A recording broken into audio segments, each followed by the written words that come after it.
Hola a todos, bienvenidos a esta presentación en la que vamos a hablar sobre nuestro proyecto, la creación de una aplicación que genera una alarma de ubicación geográfica para las personas con discapacidad visual, llamada Blinde.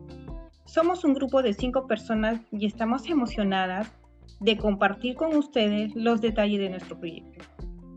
Blinde es un proyecto innovador que hemos desarrollado con el objetivo de mejorar la autonomía a las personas con discapacidad visual.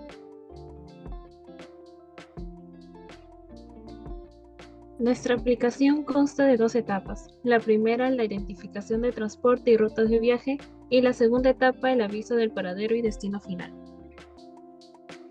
La aplicación tiene pasos súper sencillos para su uso para cualquier persona con discapacidad visual. Tienen que activar su GPS y su sistema de alarma, en donde en ambos casos pueden activarlo por voz. En esta segunda parte, la aplicación te notificará tu llegada y avisará mediante un sistema de vibración y también de asistente de voz.